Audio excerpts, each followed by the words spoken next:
Welcome to the Revenue Marketing Report powered by CaliberMind. Our goal on the RMR is to help marketers move from subject matter experts to strategic business partners. I'm your host, Camela Thompson, and today I'm thrilled to introduce Quimby Melton. Quimby, please introduce yourself. Hi, Camela. Thanks so much for having me on the podcast. This is a really important topic, and I'm really excited to have the opportunity to discuss it with your audience. Fabulous. And Quimby is an expert, I would say. You have quite a depth of knowledge around how to mine data from web interactions and how that's changing over time and how we need to start thinking about doing that going forward. So I'm really excited to dig in. So the first big question I have to ask, because we both agree there's a lot of misinformation out there. There's a lot of people talking about the death of third-party cookies. It expands beyond that. What's really happening? It's a great question. It's an important question, I think. And I think there is a lot of confusing information out there about privacy first and the shift away from third-party data. A lot of times I think of it like living in the remnants of a supernova, and we're living amongst all that debris, and it takes some time for all that to coalesce back into some kind of meaningful form. So a lot of chaotic information out there. For the record, I don't think that the information that's out there is always intentionally misleading, but I do think it's confusing, and I think the people who put it out there can be confused as well. So it's kind of a garbage in, garbage out quality to it, especially when it comes to decision makers. So people that I respect very much and learn from, I find that they don't have as holistic or actionable understanding of the issue as they could, just based on this kind of confused intelligence that's coming in. So from my point of view, and I think one of the main causes is actually linguistic. And so I think people use cookie as a kind of catch-all word for all the web's many data gathering mechanisms, right? So this would be pixels and cookies and trackers. But in reality, it's about much more than just browser level data storage. And I'm not sure that people are always aware of this. So, to be cookie free doesn't necessarily mean that you're immune from privacy first disruptions. So as marketers, we understand cookies as something that's capturing information, usually first party on our website. So we're grabbing information as the user interacts with the website. Third party is a third party domain that owns the cookie and is tracking it throughout the web, including through your website. Is that correct? That's correct. It could also be about access, right? So it could be a first party cookie that lives in your browser that a third party accesses. So it's both about technology, right? And it's also about a means of accessing information wherever it lives, whether that's, in a database somewhere or in a browser level file. Yeah, and then other data we're going to be talking about, I'd like to dig in just a little bit. So UTM parameters, it's a URL-based description that you can pull into cookies, which will impact the lifespan, which I think we'll probably get into later. There's IP and device ID, which is typically at the device level, yes? Or the device level, that's exactly right. And then there's server-side data, which is different than all these things. And could you dig into that just a little bit? Sure. Yeah. So all these different tracking mechanisms, you're exactly right. And I think that's the something that I spend most of my time talking about, is that all of these technologies, all of these systems are interrupted by privacy first. And again, to make things even more confusing, what interrupts them is also very diverse, because it could be anything from an ad tracker to changes on the browser level in terms of what data is allowed to flow, to network outages. There's lots of different ways that this information can get both interrupted in terms of input and also in terms of access. So up until this point, excluding GDPR, so let's not dig in there, but sure. Excluding GDPR, it's kind of been the Wild West. So there's information out there. We've been utilizing it and capitalizing it as much as possible. And anybody who's watched, I don't know, I think of the documentary where they explain how Facebook is using different algorithms to track so many things and then selling that information on. So it's the Wild, Wild West.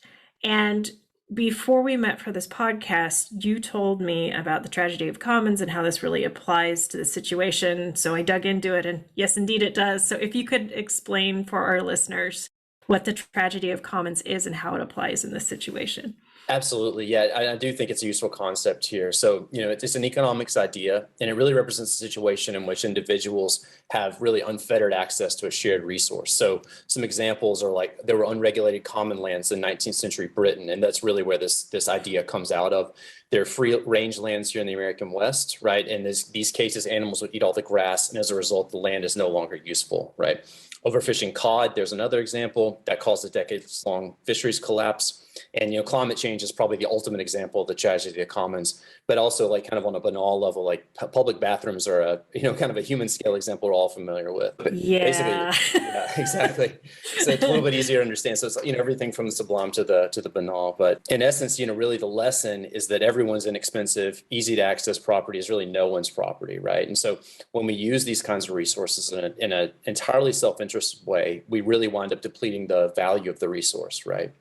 And so back to your point about what's happened to data on the front end, the ways we've collected, stored, and distributed data over the last 30 years, really, and marketers, developers, and businesses have all approached it in a very self-interested, uncoordinated way. And I think as a result, we've kind of depleted the value of the ecosystem. This would be the way, the ecosystem that moves data around on the web. And I think this is for hard and soft reasons, right? So human beings don't like or trust the system. Those are the soft reasons. And it's also failing technically. So they're hard reasons as well. So I think, thinking of what's happened in terms of the tragedy of the commons helps. And also, what we wind up doing is turn around and saying, how can we build a better system, right? How can we build a more compliant system that allows this important social resource, namely data, to flow more readily and be more valuable for everyone? We saw Apple and Firefox start making changes to cookie availability, 2-3 years ago? So, yeah, 2017, that's exactly right. Okay. So, wow, that's 4 years ago now. Time flies. It's been a while.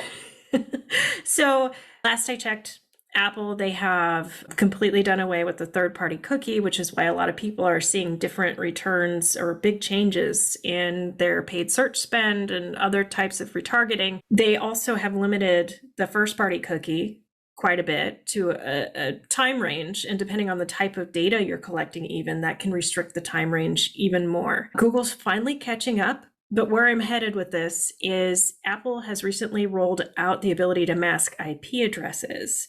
And that's a big move. And having seen how things have trended up until this point, do you think this is going to be something that other browsers have to adopt as laws start to get put into place?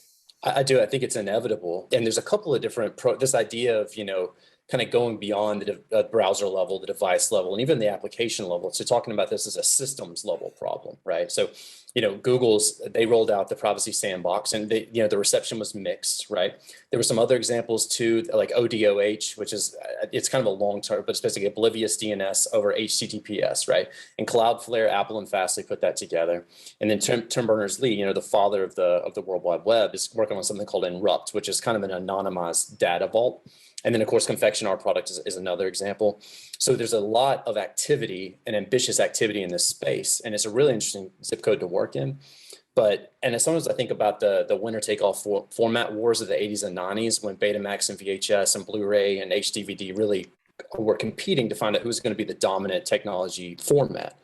So I assume we're going to see something like that play out in this too. But the short answer to your question is yes. I think we're going to see more of this going over time, and we're going to see more and more limited information and more disruptions on the client side, whether that's in a browser or a device. And so we really need to start moving and thinking, how do we build a better system? From our point of view, that involves really looping in the server side and a lot of data compliance. But yes, the short answer is I think we're going to see a lot more of it going forward. We talked about UTM parameters. We talked about cookies. We talked about browser specifics and the timeline for when these things happened. Now, is this really a browser specific issue where we can figure out market share and how many people are impacted, or is this a broader problem? So it's both, in the sense that we certainly can quantify who's going to be impacted. And I think looking back, since 2017, about 20 to 25% of people, those are basically the population that uses Safari and Firefox.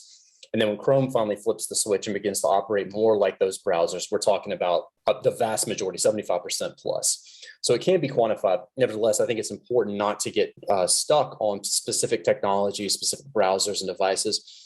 Because the shift to privacy first is really about more than tags and cookies and pixels and devices. It's really even more about who accesses data and who processes and controls it, which are kind of like GDPR concerns, right? Mm-hmm. It's really about the end of the way that marketers and developers have gathered and used online data for about 3 decades now. So this is frightening and disruptive, but it's also a really big opportunity to rethink the way that data moves around on the web, and we can build a better and more compliant system that works great for businesses, and also works great for everyday web users and gives them the privacy and control that they're understandably looking for. Think about like the one takeaway, probably the most valuable for people, is just realizing that when they go to all these cookie seminars, right? They have all these webinars that are focused on cookies. That is one very small piece of the puzzle. Have you been burned by attribution? Are you tired of fighting with salespeople over target accounts and lead scores? We've all been there. And that's because traditional marketing analytics tools bolt onto your CRM and calculate attribution and engagement scores on the data as it is. And let's face it, most of the time, your CRM data is far from perfect. CaliberMind is unique because it pulls data from all your sources, not just your CRM, into a data platform. CaliberMind unifies your information, which means you can attribute dollars to website activity, standard Salesforce campaign activity, and more, without wasting time in spreadsheets. Ditch the spreadsheets and check out a new way to analyze revenue data with CaliberMind at calibermind.com. As a marketer, I've seen B2B be quite a bit behind B2C in adapting to and meeting these new requirements, which is really unfortunate because this is happening to all of us at the same time. Ultimately, even B2B, we're selling to humans and trying to get in front of humans and human by. Yes, exactly. So it's so critical that we as marketers really dig into this change and understand which technologies are being impacted, because we all know, I mean, I think about Terminus, Demandbase, Bombora, all of these IP-based technologies that are okay for now. We really have to watch and see who, like you said, it's like the Betamax VHS, who's going to ultimately win that race. But until that's decided, what are the mind shifts that B2B marketers really should be making right now and thinking about today? Right. And I think remembering that B2B, B2C disconnecting is really important. And I like what you said about, it's important for B2B marketers to remember that we're still selling to human beings, right? So sometimes I think that disconnect maybe is a little bit more emphasized than perhaps it should be, because again, our target is talking to human beings. I think one thing that I like to think about a lot and tell people is, aggregate anonymous data can be just as useful and actionable as personally identifying data, right? So just because you don't have first party, data that's linked to a human being, it doesn't mean that you can't help, fine tune your audience models and spot trends and make better decisions. And, I think honestly, probably some of the most useful data we have is essentially trends-based anonymous information that we can just see how popular is something, right? Mm-hmm. Or where do people get lost in the process in terms of moving from point A to point Z. So I think while it's important that we all start building and owning first-party data sets and, probably reduce the rent that we pay to, audience-based platforms that we all pay so much to, I still think there's a place for non-personally identifiable information, and that we can do really great work with that and make better decisions using that information. And I think one of the important things to keep in mind is that individuals' expectation that their online experience is personalized to their preferences is not going to change. Yes. And using this anonymous data in a meaningful way is going to be absolutely critical if we want to maintain that level of personalization. Because we know people like Amazon that have a product you log into and your preferences are tracked that way. No problem, right? They're still and a lot of publishers, they require people to log in. I think of the New York Times, Forbes, right. Wall Street Journal, all of those. They'll still have quite a bit of first-party information that they can mine on their side. Mm-hmm. So can people use anonymized data and the interactions that are tracked with that anonymized data to understand people's preferences and leverage that to create that sense of personalization that we've all become accustomed to? And that's a really great point. I think that there are some competing demands that even come from the consumer level as well, where it's like we want it to be we want to reestablish our privacy, right? But we also want highly personalized experiences, right? And that demand, that paradox, is not easy to fulfill. I think maybe the trick to that is to start rebuilding trust, right? And so if you move forward and the first thing you do is say, look, we need to rebuild trust with everyday web users. That will open up all kinds of opportunities to begin to collect more personally identifiable information where you can build really great personalized experiences. So I think the real trick, the real critical factor here in terms of, both on the systems level, rebuilding a system that actually works, right, is also on the soft side, rebuilding trust with users that will open up the opportunities that we need to build great systems. So. Great points. So what advice do you have for somebody who's just brand new to the business world and thinking about going into marketing? What things should they be thinking about to really prepare them for the next state in digital marketing? So that's a great question. It's something I think a lot about just because, I wasn't trained as a marketer. I was an English major, right? And so I spent a lot of time essentially developing professional skills through practice, right? And so a lot of times, I'm in my 40s now, so I look back, it's like, well, what would have been great to know when I was 25 or something like that. So, I think really the definition I've come down to is that the reason I love marketing is because it's a really great blend of storytelling and math, right?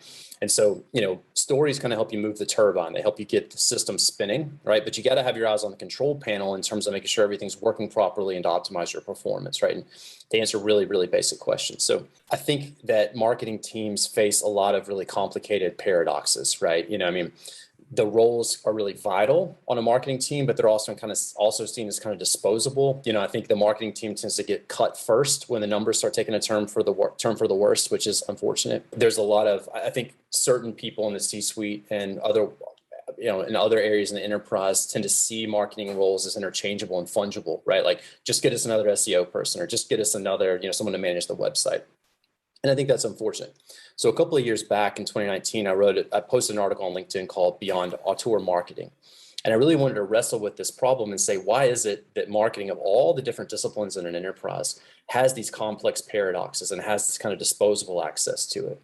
So, what I came away with, my best kind of operating thesis and the advice I would give to someone is, the term auteur really refers to film criticism, right? And it's this idea that the director is the author of the film, right? And I think a lot of times marketers get bogged down in the creative aspects of their work. So this could be the images you're going to use on a website, branding elements, colors, things like that. And that makes it difficult to go toe to toe with really hardcore quantitative disciplines like finance and legal and other types of people that you're going to encounter in meetings, right? So what I try to encourage young marketers to do, and even myself, like when I'm working on things, is to focus on the data aspects of it. And this could be, anything from trends, right? It could be any types of numbers you can use to make sure that you're able to have a meaningful discussion that establishes your value in an unambiguous way. And unfortunately, the creative aspects of our job don't always allow us to do that, as well. When we don't focus on the more quantitative aspects of our job, right, we kind of leave ourselves open to scapegoating, right? When things go bad, it's easy to say, look, we're going to send this person down because the colors didn't work for us or something like that. So if we really want to have a seat at the adults table, I think, we can say we're more than creative and raw awareness, right? We can help answer quantitative questions. And so from my point of view, I'm not just talking about impression counts or attractive click-through rates.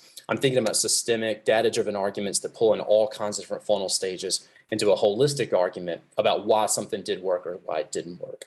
Having been fortunate enough to be at the company I'm at, I feel like we've finally figured out how to tie revenue to marketing activity in a meaningful way.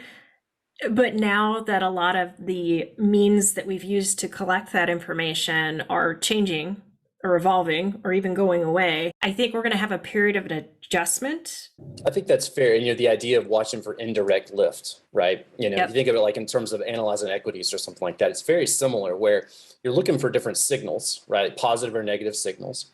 And you're making your best educated guess on what's going on. And I'm glad you mentioned that because it's not just about like turning in a spreadsheet or something like that. I think, being the point person on your team who can digest all this information and say, we're seeing, upward pressure here and we're seeing downward pressure here. This is a good thing, this is a bad thing, and this is why it's happening. Like that should be the CMO's job, right? Like that's his or her unique contribution within the C-suite.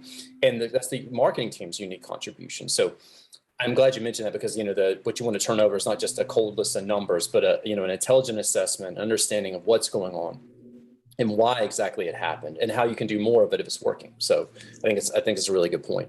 And that's what's exciting about being an ops and an analyst is you're part of that storytelling function, right? Like you're giving, you're equipping your executives with the story that goes behind the data and informing them on preceding and lagging, I want to say indicators, but yes. No, I think that's accurate. And I think that don't get confused and say stories only exist in words, right? So, when I was in grad school, I read there's a cornerstone text about narrative, about storytelling, and it's a dry academic book, but it was good nevertheless.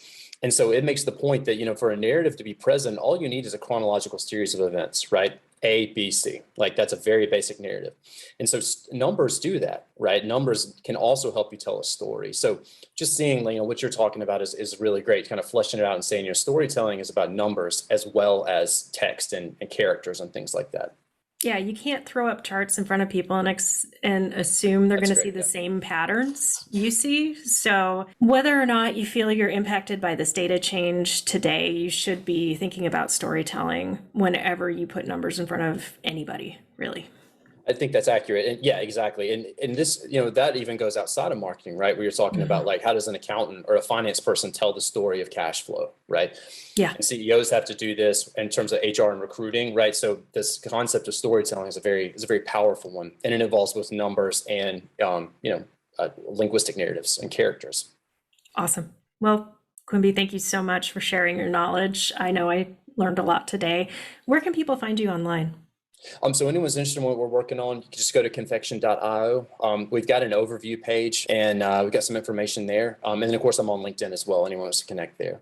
And you mentioned a webinar? Yes. So back to the idea of, some tactical tips for young marketers, even people who are responsible for showing some kind of positive ROI on their marketing spend, right? So we worked maybe a couple of weeks ago with Echelon, who's our amazing investment team, and we had a webinar focused on metrics, and this was specifically about the cost of customer acquisition, right? And so, from my point of view, you can find this on our website, of course, but really, I think the takeaway for everyday marketers, something they can do is we built a spreadsheet out of this that I think people can use. And if you go to, let me find the URL. It's a bit.ly link, so it's a short one. So it's bit.ly, and it's /GC funnel sheet. And what it'll do is if you plug in your values, it's going to help you understand how they contribute to your overall pipeline health, right? And this would be everything from awareness down to sales conversions. There's some tips in there too about how to adjust things that may not be working and why they may not be working. So it's an inexpensive, it's free. It's a free resource you can use to do anything you want to with it. And it's something I built with my friend Wayne Miller that we worked on Go Convert, which is the product right before Confection. So I was just hoping to share that with your audience in case people find it helpful, because in addition to important strategic elements we're talking about, it's a tactical tool I think people can use every day to make better marketing decisions. Wonderful. Well, thank you again. And for those of you looking for more great content like this, check out calibermind.com.